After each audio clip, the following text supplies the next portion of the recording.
So mga experience mga igsoon is para ning makapadasig yun sa tanan kay kanang dili man yun ta tanan nga ligon mo ni agi mo mutag kahuyang. Basta sa akong experience mga igsoon, bago ni nga nakamari ni Mindanao, daghang kay kog giagian ng mga pagsuway. So niabot sa tong tayo mga igsoon, mura di kog nalumya sa dihang tayo nga naguba ang akong laptop. Permiro ako giipunan ko dito siya mga igsoon lakabulan kay siya affiliate mo no. Kanang kini ang makatipid pa, nagtigong gid ko. Dili ko mukha ang mga igsoon og lamian ng pagkaon. To be honest lang sa inyo. Unsa ang paboritong pagkaon? Malunggay. So diha ko nabuhi sa kamunggay, ganas, tangkong. Subot ra gyud ko nga sa adlaw balik-balikon ko na gina sila kaon. So ako man dato sila nga ang pagkaon mga nindot pero ang tinuod mga igsoon mga sanbot ra gyud. So, mao ko no, nakaipon din ko ang sa mga katipid, makapadala ko sa mga anak ko sa lately. Kaya akong anak mga igsoon, proud ko nga ako'y 6 kids. Yes.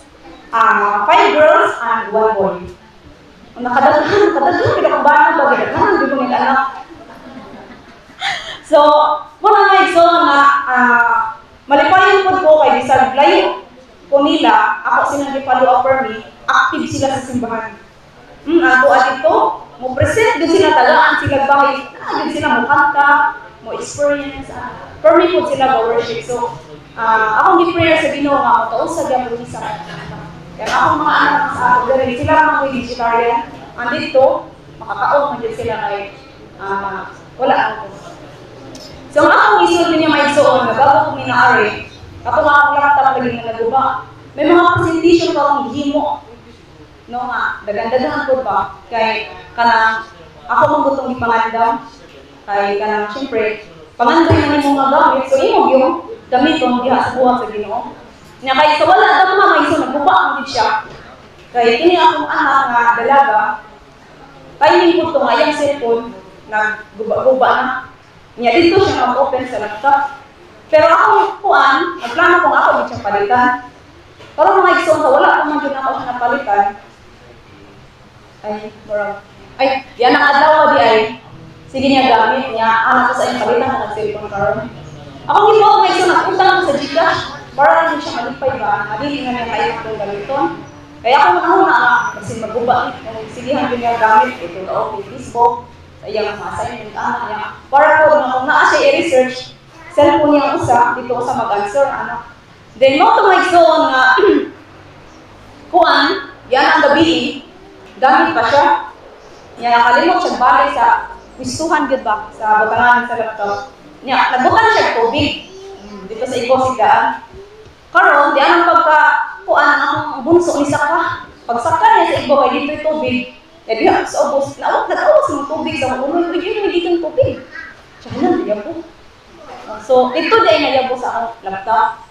Then pagkaugma na kay naman ni permis study nila Brother Devin. Ako nga siyang gamiton, kaya connect na ako sa Bluetooth, kaya gusto magtingog. Pag gamit na ako, hindi naman magpindot na yung keyboard. Siya, mamangsa naman yata ako siya ba, makukubaw, Hindi, wala lang. Karoon akong gi-blower, basin kapagaling na basa. Pag-blower na ako, sunog, mahinoong ako, ang kanang keyboard. Wala, isamukan niya siya kaguba. So, hilak di ko ito magsuon, hilak di ko maayo. Wala na dyan ang akong gitwanan. Di, or sako ko sa akong anak, di, apat ko kasuko ba? Anak ko sa iya. Suko lang kayo mo, yaw-yaw, kaya kinilang nantas kasuko, yaw-yaw yun. Karon ang akong ingon sa iya, ayaw lang siya buhol sa ako. Kung ayaw nagbuhol din sa ako, palayo sa kaya nga mga ison, basin ako siya matapatan ba? Di ko gusto mo dapat kay tako na biya siya. Di, mauto nga, agsang pagugumay, ako lang siya palayo lang. Di, mauto, yampo na lang po na, sige lang, mga gamit naman na ako na siyang yampo tawag ini makapalit, talaga ko ako, or hindi naman gano'n, sige lang. Then, no to mga igsoon nga, nakalimot na ko ato. Agoy, ang sabi na mga igsoon nga di ato, mga niaging ko ang lang, ibotan ka. Kung nakainundong mo, awalin mo, dito din sa Tikas GC din nagkuhan. Ang moto nga, ang anak, palitan ako siya cellphone, niya karon, anak ko po nga, magpalit na lang po another cellphone. Dito na po magkuhan sa akong maribang. So, nag-loan ko dito, palit yung cellphone, bahala na kay kailangan yun ako. Karon, para mag-live stream ko, ang usa gamiton, ang usa mo'y kuan. Karon mga igsoon, anak ko sa akong anak, ito na, mga sa ako sa Buro ni Bradiman. Yan, pag sa akong GRT, kay padala ko na City ang katong ihatag. Bilin ko ni sa imo. Ang usa ka cellphone, usa lang dalhon. Karon, nag-chat ko sa ayan, anak ko nga, itabo lang na kay kasi maguba na agay sa una mo kay so nga maguba yung cellphone mo di niya itago karon to man niya natago tidak siya na siguro sa gamit ang butso karon na uli na ako nga asa ng cellphone di ang kuan kay mura sa mga na maguba yung cellphone mo mga gikuan kung ipalog ako church ako kay di naman mag-church na naguba na ako di nasuko ang sad ko.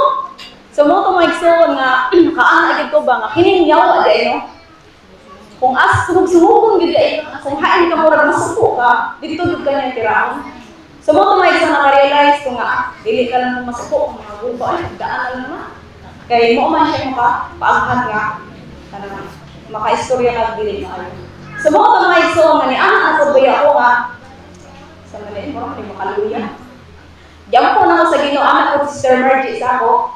Akong best friend na sinda na siya na, sis, dili pa na ako nga, mga guba sa iyong hagi, ang daghan na mo. Muabot, hangtod na dili, nagdit ka ang suko.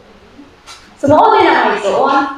Dito na ako nirealize tama, kaya ang katawan sa Ginoo i-refine yun. Kung isog ka, magtika-iman dito siya. Kung buutan ka, magtika-buutan ka gili ay. Kaya dili, magita mga tulangit, kung dili ta mong balaan niya sa lita.